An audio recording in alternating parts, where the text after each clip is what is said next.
Siksa neraka fokus pada detail siksa yang mengerikan. Siksa neraka menggambarkan perjalanan Saleh dan adik-adiknya menuju lokasi yang disebut neraka, di mana mereka mengalami beragam adegan yang menyiksa. Perjalanan ini menampilkan penderitaan dan konflik yang dialami oleh karakter-karakter utama dalam menghadapi ujian-ujian yang menguji kekuatan, ketabahan, keimanan mereka. Siksa neraka menggambarkan kegelisahan ayah dan ibu Saleh saat mencari anak-anak mereka yang hilang. Pencarian dilakukan hingga berganti hari, namun Saleh baru saja sadar dan dikirim ke neraka bersama dengan orang-orang berdosa serta adik-adiknya. Hal ini menunjukkan intensitas emosi dan ketegangan yang dirasakan oleh orang tua Saleh dalam perjalanan film ini. Ayahnya ternyata mengungkapkan bahwa ajaran yang dia tanamkan kepada anak-anaknya dengan keras tidak menghasilkan hasil seperti yang dia harapkan. Film ini seperti menunjukkan bahwa suatu ajaran yang diperlakukan dengan keras, dia akan menjadi anak yang tidak sesuai dengan harapan. Ketika pencarian dilakukan, dia dengan cemas dan overthinking, menyaring apakah yang selama ini dia ajarkan, nilai-nilai ajaran yang selama ini dia sampaikan kepada anak-anaknya adalah sebuah kesalahan. Sampailah kepada penemuan mayat Saleh yang penuh luka di kepala, terapung di sungai yang berair rendah. Hal ini menggambarkan konflik batin dan pertanyaan tentang nilai-nilai yang dia tanamkan kepada anaknya, serta tragedi yang menghantui keluarganya. Produser Deraj Kalwani memerlukan biaya sekitar 5 miliar untuk menyelesaikan visualisasi dan editing dari film horor fiksi Siksa Neraka.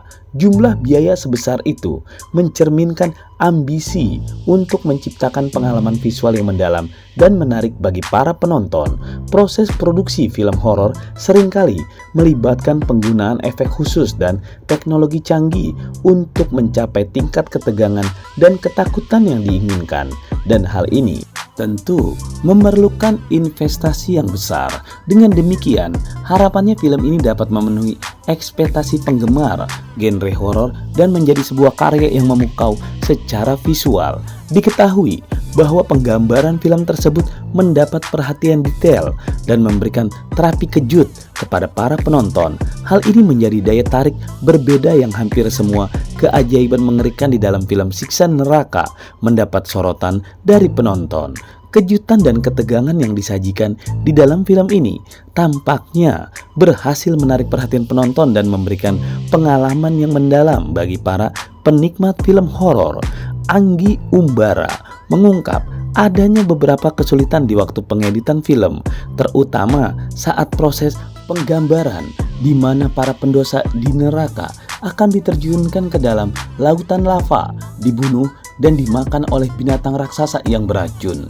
Proses visualisasi adegan-adegan mengerikan itu tentu memerlukan ketelitian dan kreativitas yang tinggi untuk menciptakan efek yang sesuai dengan visi sutradara dan untuk memberikan dampak yang kuat bagi para penonton. Sebagai sutradara film Siksa Neraka, Anggi Umbara mengungkap bahwa satu kesulitan yang menghadangnya yaitu ketika harus mencari referensi lain untuk menggambarkan, direkam, dan menarik demi mendapatkan referensi yang tepat guna memaksimalkan penggambaran situasi di neraka dan adegan direkam yang sebagian anak-anak pernah dengar saat pengajian. Tantangan ini menunjukkan komitmen untuk menyajikan pengalaman visual yang kuat dan autentik dengan menggambarkan tema neraka dan tengkorak, sambil tetap memperhatikan sensitivitas terhadap materi yang mungkin telah dikenal oleh sebagian penonton sejak masa kecil. Ending film Siksa Neraka telah menciptakan perbincangan dan ketidaksetujuan terkait penyampaian pesan dan representasi kekerasan terhadap anak-anak. Keputusan untuk menyajikan kekerasan brutal terhadap anak-anak dalam konteks film yang diklaim ingin mengangkat nilai-nilai agama menimbulkan kebingungan dan mengecewakan bagi sebagian penonton. Hal ini menunjukkan bahwa representasi kekerasan terhadap anak-anak dalam karya seni, terutama dalam konteks nilai-nilai agama, dapat menjadi topik kontroversial yang menimbulkan spekulasi dan dimuat di kalangan penonton serta kritikus film. Pertama, kontradiksi terlihat antara niat awal film untuk mengangkat nilai-nilai agama dengan penggunaan kekerasan brutal terhadap anak-anak. Hal ini menciptakan ketidaksesuaian dengan tema agama yang seharusnya menimbulkan kedamaian dan kebahagiaan. Dalam konteks ini, film tersebut menimbulkan kejadian tentang bagaimana representasi kekerasan terhadap anak-anak dapat bersinggungan dengan nilai-nilai agama yang seharusnya mengajarkan kasih sayang dan perdamaian. Kedua, bandingkan dengan komiknya yang menyoroti fokus dari menyiksa orang dewasa dalam konteks pendidikan agama. Sementara di film yang menjadi penyiksaan adalah anak-anak sebagai hiburan untuk orang dewasa.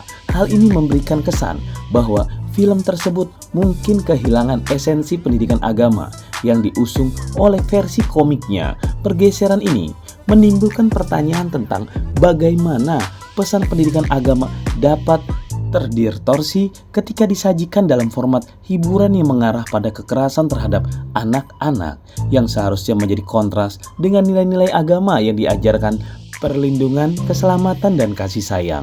Film ini mungkin mengecewakan bagi sebagian penontonnya karena dianggap memiliki tingkat sensitivitas rendah dan tidak memperhatikan konsekuensi psikologis atau moral dari kekerasan anak. Kritik tersebut patut dipertimbangkan karena menyoroti pentingnya mempertimbangkan dampak psikologis dan moral dari representasi kekerasan terhadap anak-anak dalam karya seni. Menyajikan konten yang sensitif seperti ini dengan cermat dan penuh perhatian terhadap kesadarannya dapat menjadi langkah penting untuk menciptakan karya seni yang bertanggung jawab. Pada akhirnya, adaptasi dari media satu ke media lain memang dapat menimbulkan perbedaan signifikan dalam penafsiran dan dampak pesan yang disampaikan. Hal ini menunjukkan pentingnya mempertimbangkan konteks dan audiens yang berbeda ketika mentransfer karya seni dari satu media ke media lain. Dalam hal ini adalah dari komik menjadi film. Film ini menonjolkan materi yang sensitif termasuk mengangkat nilai-nilai agama dengan menggambarkan kekerasan dan memberikan gambaran pada kedamaian serta kesejahteraan. Representasi kekerasan dalam konteks agama juga menimbulkan ketidaknyamanan dan kekecewaan di kalangan penonton yang mengharapkan pesan yang lebih positif dan mendamaikan dari sebuah karya seni yang mengangkat tema agama. Dalam konteks ini, film tersebut menimbulkan pertanyaan tentang bagaimana representasi kekerasan terhadap anak-anak dapat bersinggungan dengan nilai-nilai agama yang seharusnya mengajarkan kasih sayang, perdamaian, dan kebijaksanaan.